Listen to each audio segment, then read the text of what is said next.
రెచ్చగొడుతున్నారు. సహజంగా భయపడ్డారు. బాల్కోటే చంద్రబాబు నాయుడు గారు గారు మమ్మల్ని బాల్కోటే గారు తీసేస్తారని. చిన్న కరెక్షన్ అండ్ సబ్మిషన్ ఆల్సో. సచివాలయాల్లో బీటెక్ చేసిన వాళ్ళు ఉన్నారు కానీ ఇవి వాలంటీర్లు లేరండి. అంతవరకు నాకు కొంత ఐ హ్యావ్ లేదు సమ్ సార్. అథెంటిక్ లేదు ఇన్ఫర్మేషన్. లేదండి. లేదు. బీఏ చదివే వాళ్ళు ఉన్నారు. బీటెక్ చదివిన వాళ్ళు కూడా ఉన్నారు. బీటెక్ ఎందుకంటే అనే ఆస్పెక్ట్ వచ్చేప్పటికి సచివాలయాల్లో ఉన్నారు వాళ్ళు. మీరు చెప్పింది కరెక్టే, సచివాలయాల్లో ఉన్నారు. మహిళలు ముఖ్యంగా ఉమ్, వాళ్ళ కాలనీల్లోనే వాళ్ళ ఇళ్ల మధ్య ఉద్యోగమే కాబట్టి భర్తకు తోడుగా ఇళ్లలో ఖాళీగా ఉండకోకుండా 5,000 అయినా 6,000 అయినా చేద్దామని ధోరణితో వాళ్ళ కుటుంబాలు తెలిసిన కుటుంబాలు కాబట్టి అనేసి వాళ్ళ మధ్యన ఉండాలి. కాకపోతే ఏంటంటే ఇంక ఈ వాలంటీర్ వ్యవస్థ ప్రధానమైన పని చేసింది ఏంటంటే పెన్షన్లు ఇంటింటికి తీసుకెళ్లి ఇవ్వటం అనేది. ఉమ్, ఇది లబ్ధిదారులకి పెన్షన్దారులకి మంచి ఉపయుక్తమైంది.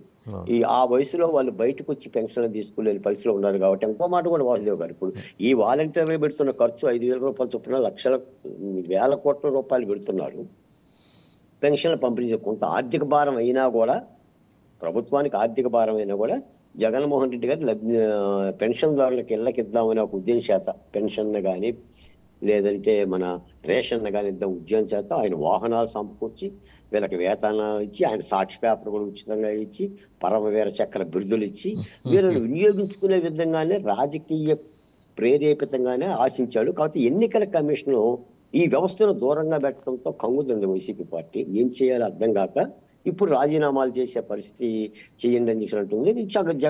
చంద్రబాబు నాయుడు గారు దీనికి కాస్త ప్రత్యామ్నాయంగా వాలంటీర్ల వ్యవస్థను మేము ఉంచుతాము, ఎలాంటి పరిస్థితులు రద్దు చేయం, జగన్మోహన్ రెడ్డి గారి ప్రభుత్వం కంటే మా ప్రభుత్వం మీకు 10,000 రూపాయలు ఇచ్చినట్టు చూస్తామని చెప్పేసి ఒక రాజకీయ ఎదురుదాడితో ఆయన చట్రం చెప్పారు. కాబట్టి ఇబ్బంది ఏమి ఉండదు, రాజకీయాలు ఎలాగైనా ఉంటాయి.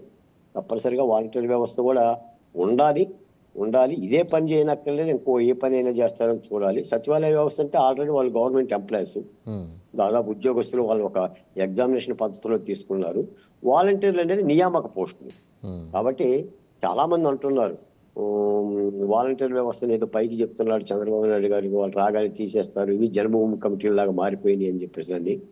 కానీ చంద్రబాబు నాయుడు గారి దగ్గర ఉన్న ధోరణి ఏంటంటే ప్రక్షాళన చేసుకునే గుణం అయితే చంద్రబాబు నాయుడు గారి దగ్గర ఉంది. దేన్ని కూడా తీసేయడు, తీసేసే పరిస్థితి చేయరు. పైపచ్చు